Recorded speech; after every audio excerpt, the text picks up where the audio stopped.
My name is Gareth Williams. I'm a lawyer with the Legal Services Commission of South Australia. And for the last year and a bit, I've been working as the bushfire legal officer to deal specifically with any legal issues that arise in bushfire affected communities in the aftermath of the Black Summer bushfires. My role includes providing legal advice to individuals, small businesses and primary producers, and there's no eligibility criteria for my service. It's a free service that we provide out of the Adelaide Hills Business Centre in Woodside.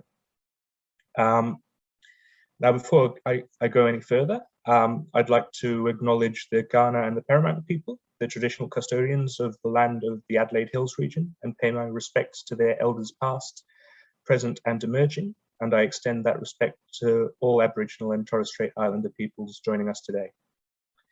As I said, I do provide a free legal clinic, and that will be running, well, there's only one session now, between now and the end of the year, but that's Mondays at Woodside. So if you have any questions, any legal issues at all, feel free to come down and put your head in. A booking is not required for that service.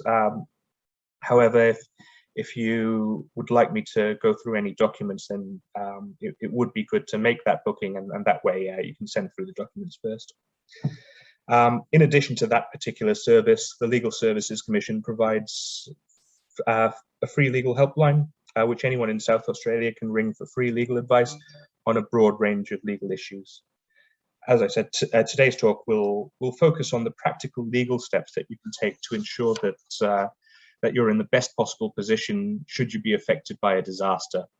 I'll go through some practical steps that you can take to ensure that if you suffer a loss of property, you'll be able to get back in the best possible position, and as soon as you can after that event.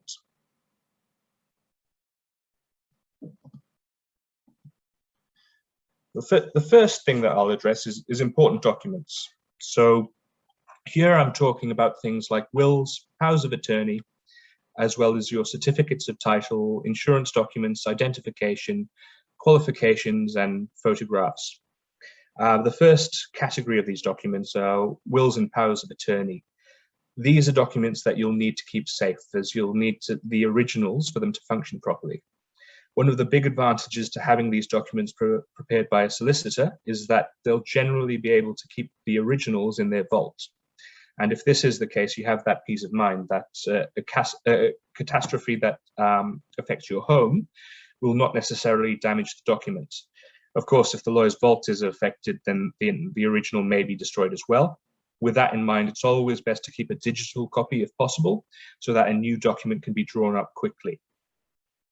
The next tier of documents, certificates of title, insurance policies, licenses, birth and death certificates, and qualifications. These are ultimately quite straightforward to replace in most instances, although it may be a bit time consuming. Certificates of title, for example, are now 100% digitized, and you can request a copy from Land Services SA at any time via their website. If you're holding onto a copy, it no longer matters if it gets damaged or destroyed. That's something that used to matter in the past, but no longer, thankfully. Your insurer will generally email you a copy of your policy documents when you sign up to a policy, and this should be easily accessible. It should be in your email inbox. If you can't find it, ring your insurer. If you can't remember who your insurer is, then you can get in touch with the Insurance Council of Australia. In the aftermath of the Black Summer bushfires, free replacement passports and licenses could be obtained by getting in touch with the relevant authority. Nevertheless, it's going to be useful to have these documents with you so that you can make an insurance claim as soon as possible. And with this in mind, it's wise to put together a documents kit, essentially a folder with all of these documents that you can take with you if you need to leave quickly. Now, the Legal Services Commission, in conjunction with Community Legal Centres South Australia, did put together a number of grab-and-go bags. So they're essentially perfect for that task. And they have been made available through the Adelaide Hills Council. The last category of documents that I'll address here are photographs, things with sentimental value. Essentially, they can't be replaced if they get damaged. So the best practice would be to ensure that you have a copy online somewhere in the cloud, Dropbox, Google Drive, or just emailing yourself a copy. That way, if the paper copy is destroyed, you can download another and print another copy. So wherever possible, I would suggest keeping a copy of photographs online.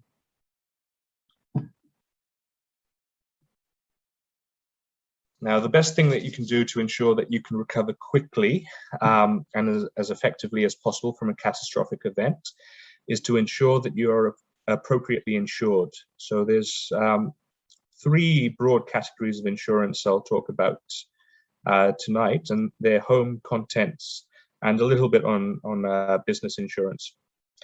Now, I won't be able to go into policies in any minute detail, as ultimately insurance policies are a creature of contract law, and therefore every policy is going to be a little bit different, and they're going to have their own quirks. However, the advantage to this is that all the information that you need about your policy is going to be in your contract and disclosure statement with your insurer. The bad news, of course, is that the policy documents that make up these contracts are generally around about 100 pages long, and they're not thrilling reads. Now, unfortunately, the length of these policies means that a service like ours at the Legal Services Commission wouldn't be able to sit down with you and go through it line by line. However, what we can do is provide advice. So if you've read through your document and you've come across something that concerns you, you can highlight that and come in for an appointment, and hopefully after this talk you'll know which bits to focus on.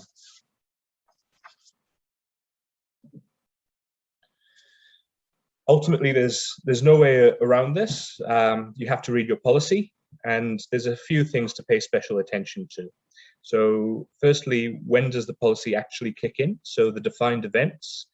These will spell out exactly what sort of incidents you're covered against.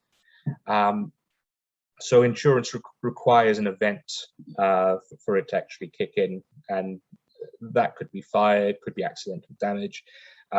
These are the events that are listed in your policy. Check the exclusions in your policy. So there will generally be general exclusions as well as exclusions under each defined event. These will limit your eligibility for payment. So I've put in the slide there a sample exclusion clause, which may cause you some concern. So with this exclusion clause, so it says we do not cover loss or damage arising from heat, ash, soot, or and smoke when your home or contents has not caught fire, unless it is caused by a burning building within 10 meters of the insured address. So you might read that, and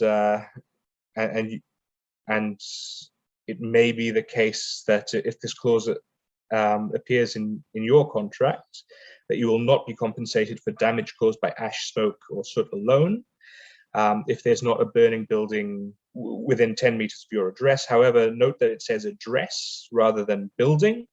So I would argue that in this case, if your neighbor has a building that's on fire, as long as it's within 10 meters of your boundary, you shouldn't be excluded.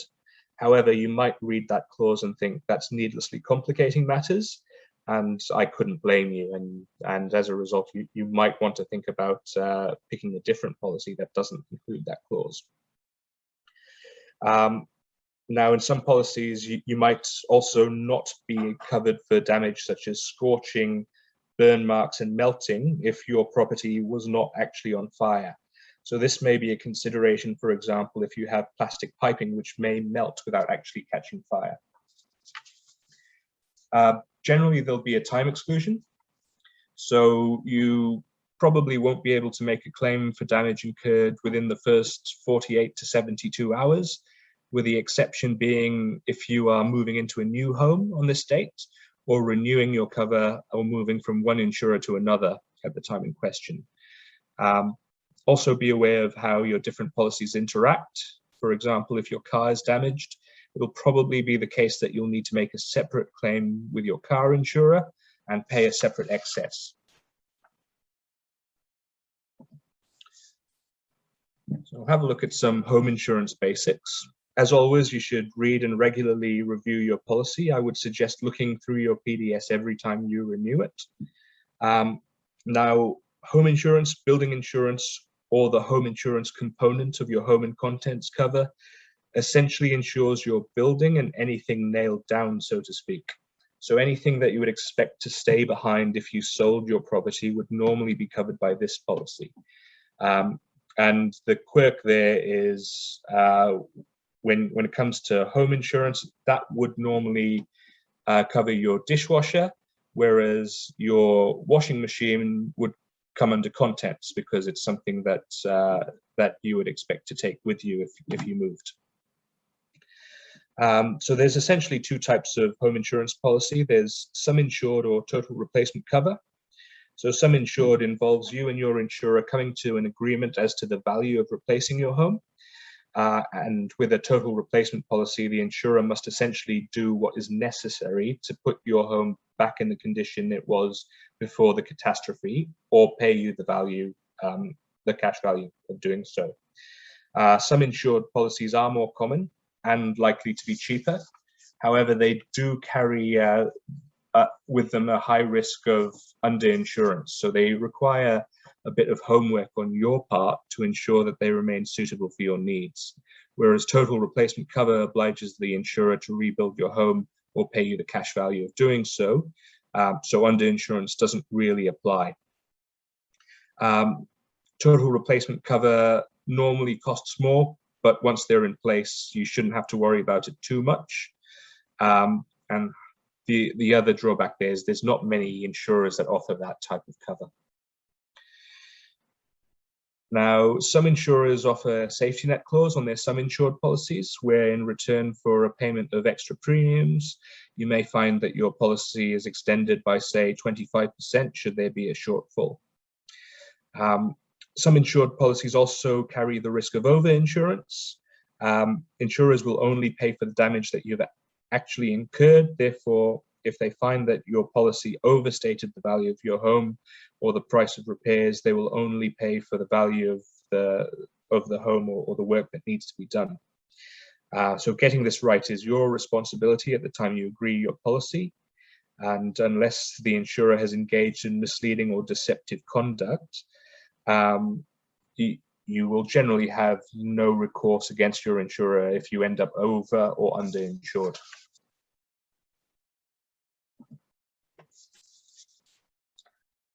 So things to consider. When looking at your policy, make sure you check your exclusions, caps and limits. Make sure that things like fencing, water tanks and solar panels, etc. are included, or if they're not included, you're comfortable with that. Usually these would be included as fixtures of your property. Similarly, make sure you know what's not covered for your, by your policy. For example, it's unlikely that your insurer will give you a payment to clean water tanks or to replace the water within the tanks, which is something you'll need to do if your house has been covered in flame retardant chemicals. Some insurers do, but most don't. If you have a sum insured policy, it's important to note that if your house is damaged or destroyed, that a fair estimate of how much it will cost to replace your home on your site today will probably be an inadequate amount to replace it in the aftermath of a catastrophe. It's important to consider this when nominating the value of your home and to ensure that that the value that you've given to your insurer is up to date. So For example, if you've put an extension on or added a swimming pool, it's a very good idea to contact your insurer and make sure that the value of your home is up to date. Otherwise, you may find yourself underinsured. And also, bear in mind, it's probably not a good idea to assume that you can do some of the work yourself to keep costs down.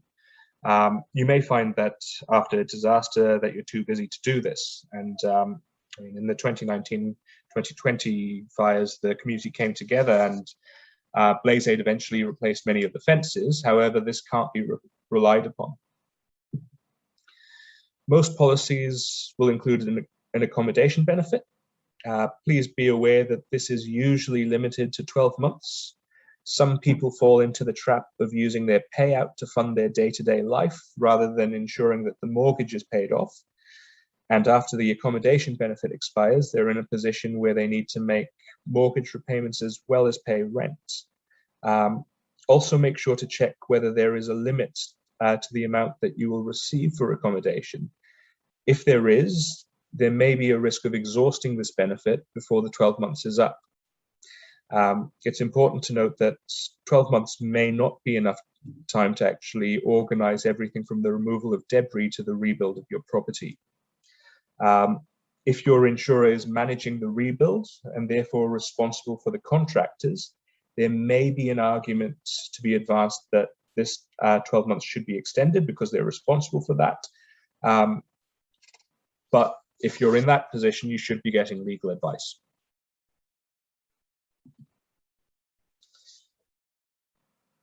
Rebuilding. Now, removal of debris is very important to look at. It's not unheard of for this to cost in excess of $50,000. I've seen policies where the limit for this particular category is as low as $5,000. Remember that if there is a shortfall in any specific area of your insurance policy, you'll need to use the rest of your payout to pay for that work, leaving you with a shortfall when it comes to rebuilding. Removal of debris can potentially include, for example, a full demolition of the remaining structure. And if there's asbestos or any other hazardous material, then it's likely that your costs will increase.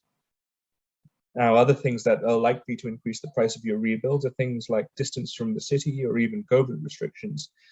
If there are a number of people who need to rebuild at the same time, this may result in a shortage of trades. This shortage inevitably leads to an increase in costs.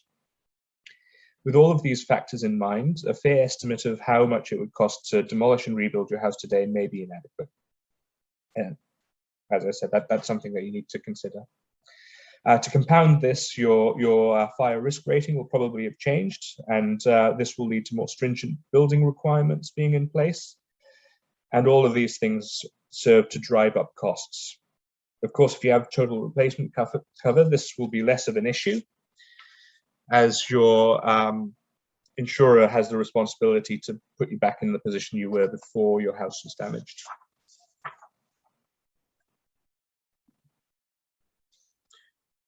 So some takeaways. Total replacement cover is generally better if you can afford it. It'll give you peace of mind that your insurer is obligated to put you back in the position you were before the catastrophe, either by organizing the rebuild or making a payment for the value of rebuilding your home. If you are insured by a sum insured policy, make sure to consider the extra costs involved in rebuilding. Remember that if you reach any of your caps or subcaps, this will reduce the amount you have to rebuild, as you'll have to pay for that shortfall out of the payout. And review your policy every year to make sure that it's still providing you with adequate cover. This is particularly important if you've done any work on the property that's likely to affect its value.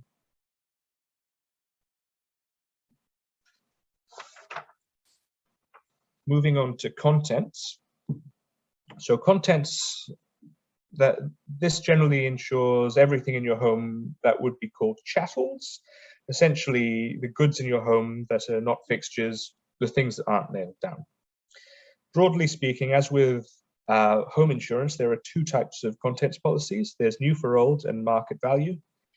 In this case, new for old would be preferable, as it enables you to replace your belongings with something comparable, whereas market value, you'd be looking at the value of the good today. So, for example, if your couch was damaged, if you're getting new for old, you would get the value of a new, comparable couch, whereas with market value, you're looking at what price you would get for that couch if you were to sell it secondhand, which is probably going to be a lot less than what you'd get in a new for old policy. Now, with these policies, I would suggest having a look at your sublimits. I've included some examples of sublimits. As you can see here, it says jewelry, watches, gold, silver, cameras, collection sets, pictures, paintings, works of art, antiques or oriental rugs, $2,500 per item, set or collection.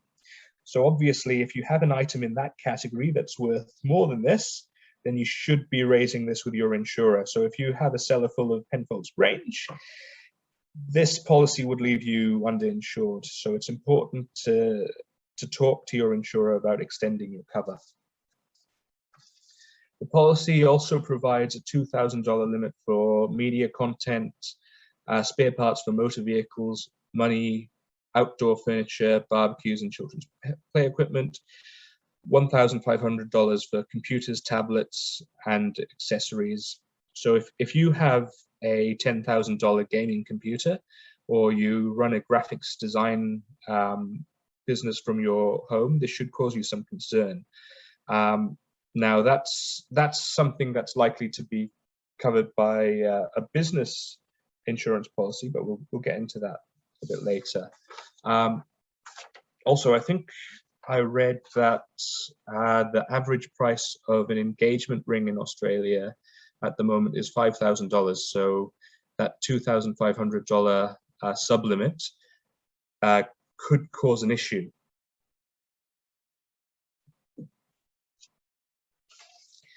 Now, a couple of tips. So there's a number of things that you can do to make sure that your contents insurance is up to date and that you're covered effectively. The first of these is to keep an inventory. Now, this is not the most thrilling task, and it's one that I certainly would not enjoy, but it's the easiest way to keep track of what's in your house, and also the value of your contents. At the very least, I would suggest taking photos of your belongings. You can ask your insurer to provide you with a form on which you can fill out your inventory in as much detail as possible. For example, Samsung 55-inch LED smart TV is much more useful than large TV. I would suggest hanging on to proofs of purchase as well. So I would suggest making sure that you keep an electronic copy of the proof of purchase of every major purchase in your home, and keeping that in the cloud. So you could just take a photo of it, take a photo of the receipt as soon as you get it, and then email it to yourself. That way you know it's there.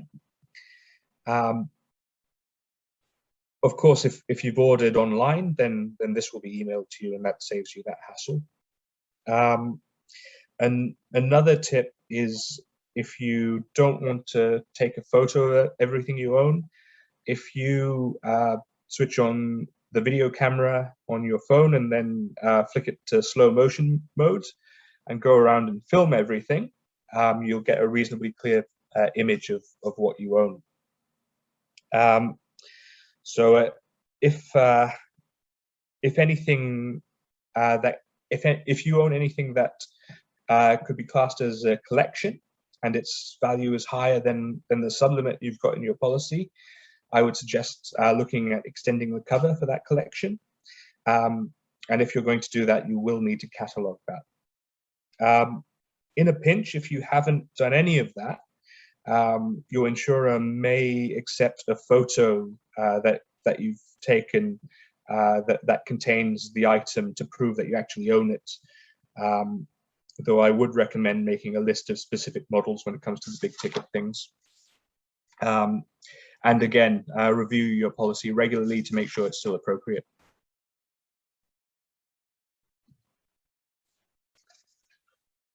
A quick word on business insurance. Now, these policies are very diverse, and in some cases they can be bundled with home and contents, for example, in the context of farm and home office insurance. They insure your business, so because they do so, your equipment is likely to be covered. So this is likely to overcome the sublimit issue on the home and contents policy. It may also include things like business interruption insurance and public liability insurance. You'll generally be covered for things like equipment, income, and stock through one of these policies. Ultimately, the same principles apply to business insurance as with home and contents policies. Check the insured events, the exclusions, limits, and sublimits. Ultimately, these are the rules that govern when and what you will be paid. If you are registered for GST, which is likely if you have one of these policies, it is important to point out that when you receive a payment from your insurer, the payment you receive will not include the GST amount. This is because you're eligible to claim the GST amount back from the ATO through your quarterly BAS. And this is essentially because of the way the tax laws have been structured, and that's not my area of expertise at all. But suffice to say, the only way for that to change is for a change in the GST legislation. But it is likely to lead to a shortfall, and it's best to be forewarned about that. Of course, if the insurer agrees to replace items rather than pay you the value of those items, you'll simply get the item itself, so you may well be in a better position. Ultimately, the cover you need for your particular business is going to depend on your own particular needs, and I'm by no means an expert on the various different products out there. It's also very difficult to work out what sort of policy you'll need unless someone who knows what they're talking about is able to sit down with you and understand the needs of your business. With this in mind, I would suggest engaging a broker who has the experience of a wide range of insurance products to assist you with this sort of insurance. Now, when it comes to business interruption insurance, there are two types again. So unfortunately, they have two very similar names. There's the increase in the cost of working and the additional increased cost of working. So the increase in the cost of working covers increased costs that do not exceed the loss of revenue, and additional increased costs of working goes further. So that potentially covers more than the loss of revenue. So, for example, increased cost of working would cover stock, whereas additional increased cost of working may cover the costs of moving the surviving stock elsewhere temporarily while repairs are carried out, as well as the stock that had been lost. It's also important to point out that typically a business insurance policy will have an underinsurance clause, which I've illustrated here. So the formula they generally use is declared value divided by actual value multiplied by the loss. So for example, if Sally runs a business and her assets are worth $1 million, but she has chosen to be insured for $500,000 to save money on premiums, if she were to lose $100,000 in assets in a bushfire and make a claim on her insurance policy, because she is underinsured by 50%, her payout is also reduced in proportion, and she receives $50,000. So that's something to really think about, because that could ultimately make a huge difference.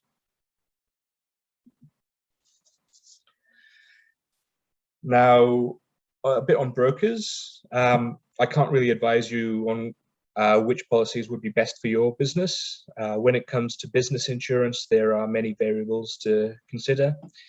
as what you're insuring with these policies is essentially your livelihood. It's worth considering discussing your needs with an insurance broker. Given the complexity of these policies, if you're going to purchase insurance from a broker, it's good to make sure that they will spend the time to understand the needs of your business, and this will inform them as to what policy you should be looking at. In addition to knowledge of insurance policies, brokers also owe a duty of care to their clients. They are bound by a professional code of conduct, and they must apply reasonable skill, care, and judgment on your behalf. Now, in order to be a member of the National Insurance Brokers Association, a broker must agree to comply with these standards of professional practice. As your representative, your broker will also owe a duty of utmost good faith to the insurer. This essentially means that they need to deal with the insurer with integrity and honesty, and the insurer has the same duty to you. Now, under the standards of practice, insurance brokers must have an internal and external dispute resolution mechanism. As such, if you are in a situation where you need to make a complaint about the conduct of a broker, you'll be able to do so without having to resort to the courts. With this in mind, when selecting a broker, it would be advisable to choose a broker that's a member of the NIBA and AFCA, the Australian Financial Conduct Authority.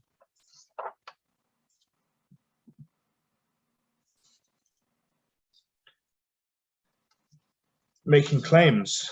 After catastrophic events, insurers are likely to they're likely going to send people to the site as soon as they can. With the Black Summer bushfires, they were sending in assessors from interstate and even overseas as fires spread across the country.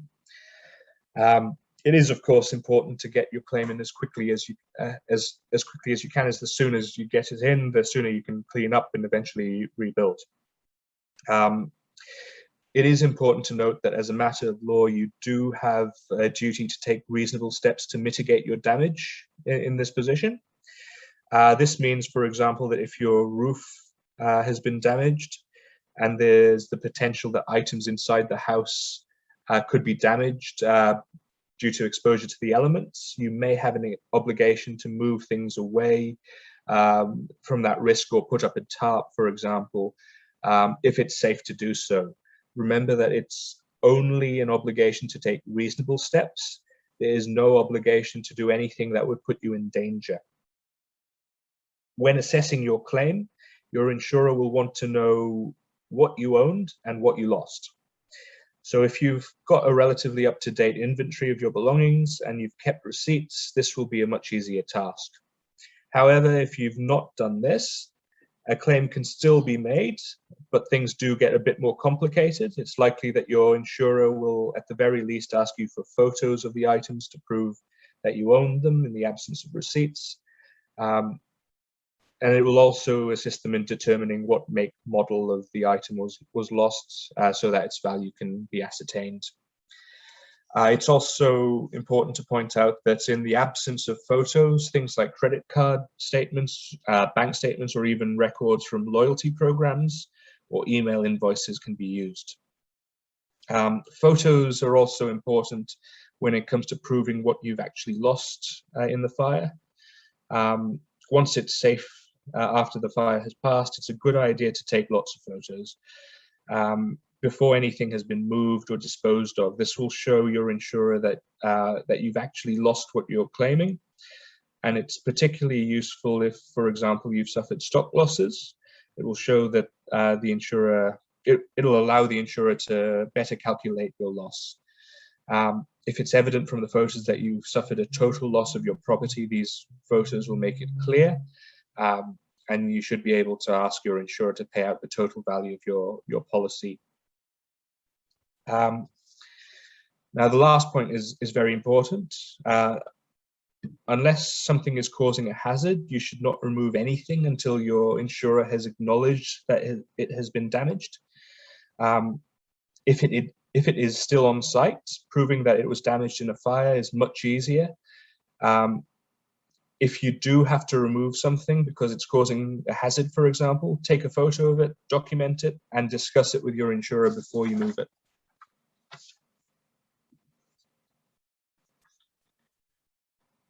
Now, settlement. Ultimately, your policy will probably allow your insurer to choose whether they have to repair, replace, or pay you a lump sum for your damaged property. You may, however, be able to negotiate at this point. There's no harm in attempting to do so. The insurer may make a payment directly to your lender if you have a mortgage. If this occurs, you will need to negotiate with your lender about the release of those funds for the rebuilding or repair of your property. If an insurer chooses to repair or rebuild, the insurer is responsible for the work and they will manage it from that point. If you accept a cash settlement, the insurer's involvement typically ends and this becomes your responsibility. The best way to see if the sums your insurer has provided you for the work are fair and accurate is to get your own quotes for the work that needs to be done. In the aftermath of a disaster, it's likely that the insurer will have people on the ground very quickly. They may offer you a settlement sum shortly thereafter. In an ideal world, you wouldn't accept a settlement offer until you're absolutely sure that it covered you for everything that needs to be replaced. Accepting an offer generally finalizes the matter. However, in the case of a catastrophic event, now catastrophic event is defined as something that the Insurance Council of Australia deems as a catastrophic event, and it does normally include any major bushfire. But in a catastrophic event, the Insurance Code of Practice provides that if a claim is finalized within 1 month of the event, and you feel that the assessment of your loss was incorrect or incomplete, you can request a review of your claim within 12 months of the finalization of that claim. So even if you've signed a release. It is, however, best practice to get it right the first time. However, there are many reasons why this might not be possible. If you're unsure, seek legal advice. Another important thing to point out is that if you accept an offer and sign a release, generally this will bring the insurance policy to an end, meaning that you will not be covered for anything that happens after you accept that offer. However, in some cases, you will remain insured. It's best to ask your insurer where you stand.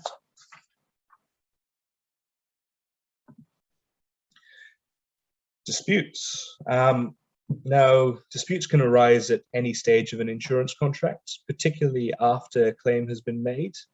The good news as far as this is concerned is that insurers in Australia are signatories to a code of conduct, the General Insurance Code of Practice.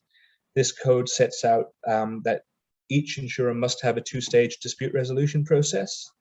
And you can call and ask for any dispute to be referred to their dispute resolution department. A stage 1 complaint must be dealt with within 15 days. If it cannot be resolved, you can ask for the dispute to be escalated to stage 2. At stage 2, the insurer has 45 days to resolve the dispute. If it has not been resolved in 45 days or you have not received an update on the progress of the matter for 15 days, you have the right to refer the complaint to the Australian Financial Conduct Authority, AFCA, who are the industry ombudsman. Complaints regarding the 2019-20 bushfires were relatively rare. AFCA say that they received 68 complaints. If you're unable to resolve the dispute through this process, then you will have recourse to the courts if you're still aggrieved. I would definitely recommend going through the AFCA process first, however, as it is free and it is possible to come to a favorable resolution. And I have recently taken a client through the AFCA process, albeit with that was a car insurance policy, and we did get a favorable result there. So So it isn't a rigged system.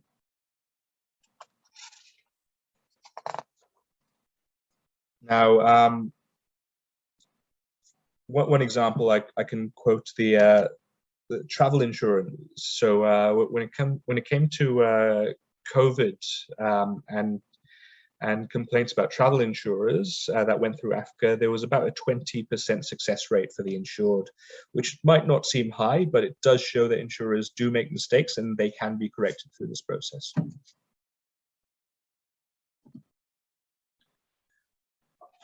Leasing. So if you're leasing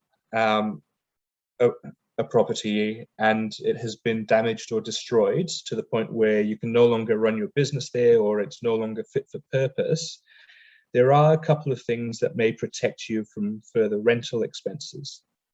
The first of these is force majeure. So this is a legal doctrine that exists in contract law. So it's essentially a term in your contract, or more specifically your lease, that spells out what happens should an event occur that affects your ability to fulfill your end of the contract, or in this case, pay rent. So typically these clauses spell out what events would trigger the clauses.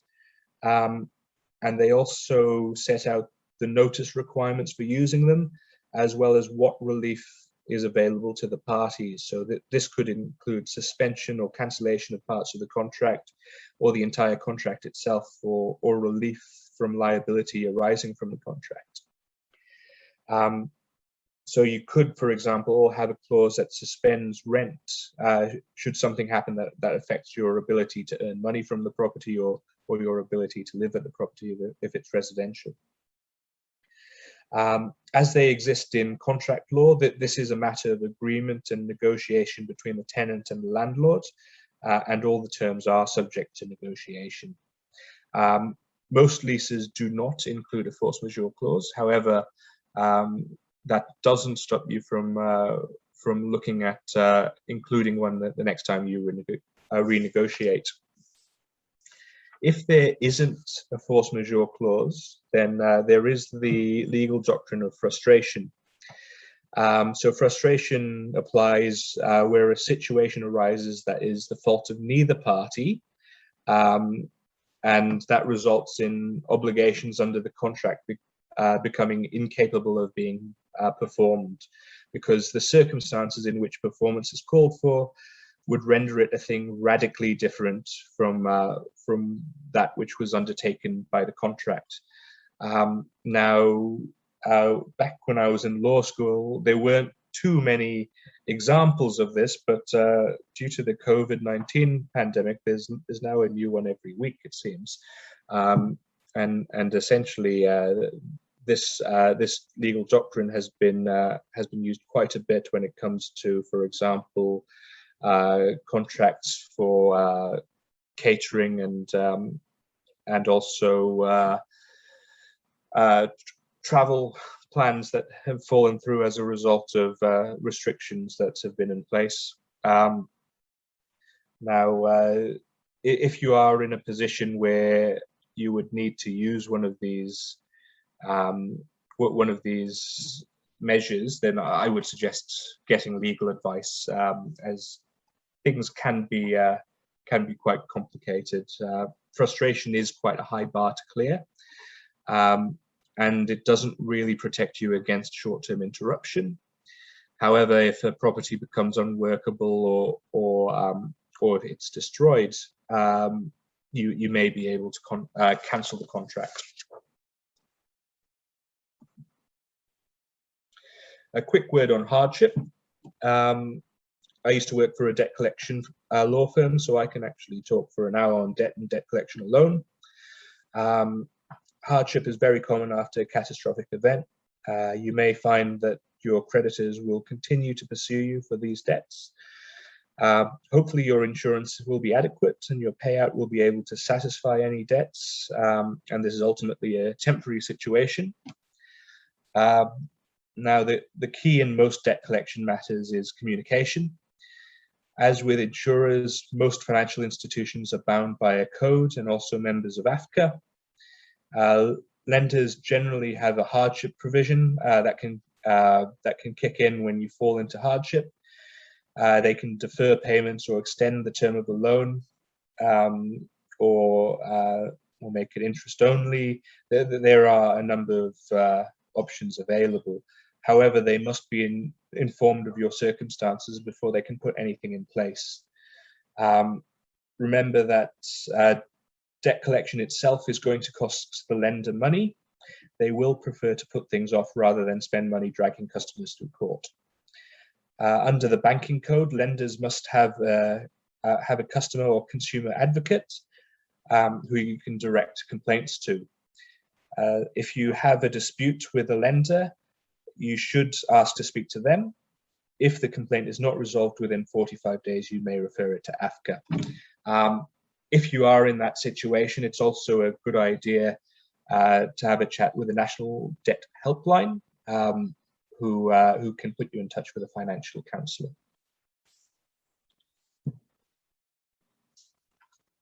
Where to get legal help? You can give the Legal Services Commission a call, 1300 366 424. If you would like to make an appointment with me at Woodside, that's the number to call. Just ask for me, Gareth Williams, or the Bushfire Legal Officer, and that appointment can be made.